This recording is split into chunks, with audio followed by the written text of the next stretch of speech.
Bonjour à tous. 31 décembre 2021, c'est l'heure du bilan, c'est l'heure des perspectives et c'est l'heure de se souhaiter et de nous souhaiter collectivement le meilleur. Le bilan, pour commencer, bien sûr, nous concernant, parce qu'il faut toujours regarder ce que nous sommes capables de faire. Pour les patriotes, il est, en cette année 2021, tout à fait excellent, je dirais même exceptionnel, remarquable. Nos adhésions à nouveau ont été multipliées par plus que 3 cette année.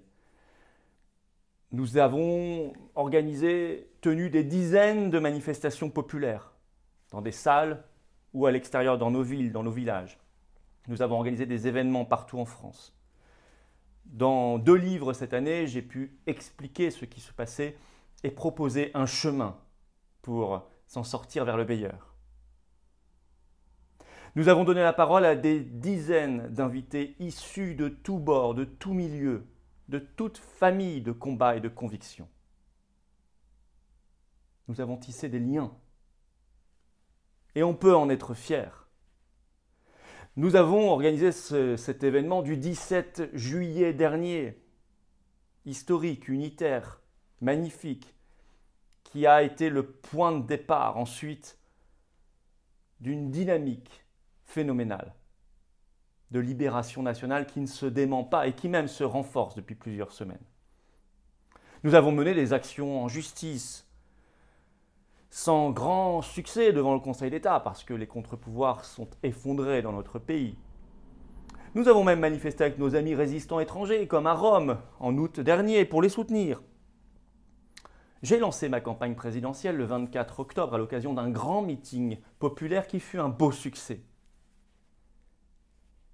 Surtout, nous pouvons nous dire collectivement, nous, militants, adhérents, référents, sympathisants des patriotes, et tous ceux qui chaque jour nous découvrent, nous accompagnent, font un bout de route avec nous, que nous avons fait progresser la cause, que nous avons aidé puissamment à une prise de conscience ces derniers mois. Au début de l'année 2021, quand nous parlions de ce qui se tramait, on nous riait trop souvent au nez. En cette fin d'année 2021, le climat a bien changé. On nous écoute avec intérêt, de plus en plus avec confiance. Nous n'avons pas lâché l'affaire non plus sur le Frexit, c'est-à-dire notre souveraineté nationale, notre souveraineté de peuple éternel, de la France éternelle. Cette affaire est essentielle. Et elle est connectée à toutes les autres. La France ne sortira pas de l'ornière dans laquelle elle se trouve, du point de vue de ses libertés, mais aussi du point de vue de son pouvoir d'achat, de son niveau de vie, de son chômage, de sa désindustrialisation, de son insécurité, des problèmes liés à l'affaiblissement de notre agriculture, notre capacité à nous projeter dans l'avenir, à créer des liens entre les générations, à remettre notre peuple au centre du jeu, à défendre une vraie vision de l'homme, de la nature, de l'animal, à avoir un cap pour que notre pays soit grand, beau, juste, fort, puissant, indépendant. La France ne sortira pas de cette ornière si elle n'est pas souveraine et pleinement indépendante. Et 2021 est l'année d'application du Brexit. Et donc l'année de la dissipation des mensonges. On peut quitter l'Union européenne, on doit quitter l'Union européenne et ça se passe très bien. Cette fin d'année 2021 est marquée par la dynamique de l'union sacrée, qui est sur les rails, avec cet événement gigantesque du 8 janvier 2022 en perspective. Quant à notre France, la France n'est plus elle-même. Ne tournons pas autour du pot. Elle est défigurée par un pouvoir hideux.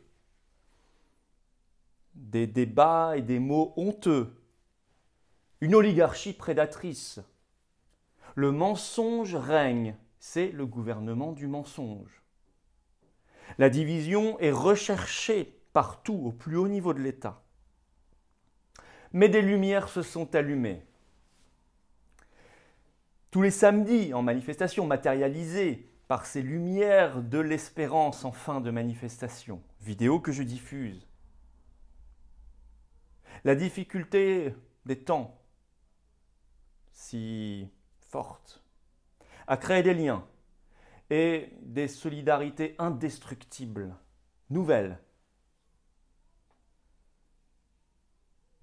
La compréhension des dynamiques à l'œuvre et des enjeux réels a fait un bond considérable. Dans cet univers du mensonge, la vérité a trouvé son chemin. Et ce chemin est de plus en plus large, cette vérité de plus en plus éclatante et visible. L'ennemi est à nu. Les atouts et les forces de la France sont là, intacts.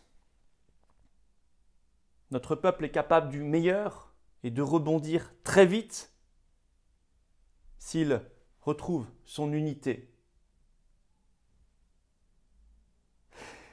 Notre pays est capable lui aussi du meilleur s'il retrouve foi en lui-même.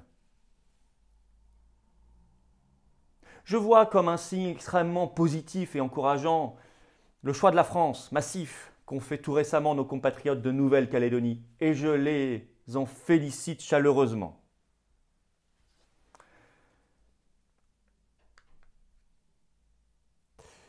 Tous les petits signes d'espoir sont bons à prendre. Il y a des petits miracles. Une ministre débarquée d'un avion, un soir de Noël par un commandant de bord résistant. Des soignants, des pompiers réintégrés dans leur métier par une justice pour une fois un peu plus courageuse. Des pays, au-delà de nos frontières, qui se rebellent. Citons la Pologne face à l'Union européenne, par exemple, et qui fracassent chaque jour la tour de Babel européiste. Des bouleversements magnifiques, outre-Atlantique, contre l'État profond. Des rencontres inattendues, tellement fructueuses en manifestation, qui ont permis l'émergence, par exemple, de l'Association de défense des élèves et étudiants. Des collectifs de jeunes, d'étudiants résistants qui se montent ici et là, et si vite. Des sondages même, surprenants, encourageants, sur la désaffection des Français pour l'Union européenne et l'amour de leur pays, notamment dans la jeunesse. Sachons apprécier chacun de ces signes et chacun de ces petits miracles. Soyons ambitieux pour notre cher pays. 1er janvier 2022, c'est aussi les 20 ans de l'euro. La grande presse vous en dira du bien, forcément du bien. La propagande ne tolère aucun instant de répit. Mais la réalité, vous la connaissez, c'est un effondrement de votre pouvoir d'achat. C'est une désindustrialisation accélérée avec l'euro. C'est un déficit commercial record. Et c'est une soumission politique à l'ordre européen et à l'Allemagne en particulier. Qui tient la monnaie, tient l'État. C'est vrai de tout temps. C'est vrai aujourd'hui, ce sera vrai demain. Le destin de la France, c'est d'avoir sa monnaie nationale. Son avenir entre ses mains, c'est de quitter toutes ces organisations supranationales et mondialistes. Le destin de la France, c'est la grandeur, c'est la liberté, c'est la souveraineté, c'est la beauté, c'est la culture, c'est l'art, c'est la justice sociale, c'est la puissance, c'est l'unité. Le destin de la France, c'est de parler au monde la langue du vrai et de l'humain.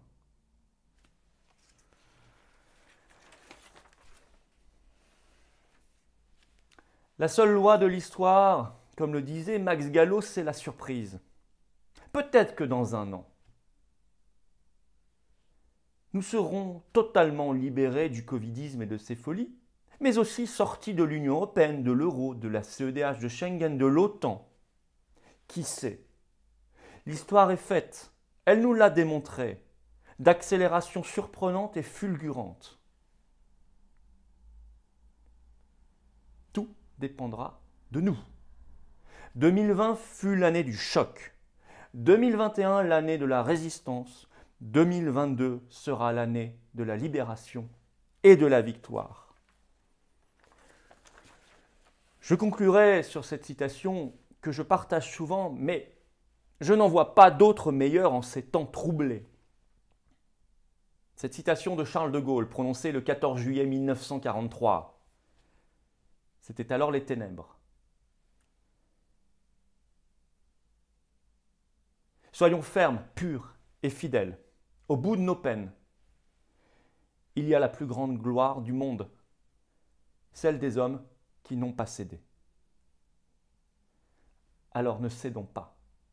Allons vers notre libération, vers la victoire. Je vous souhaite une excellente année 2022.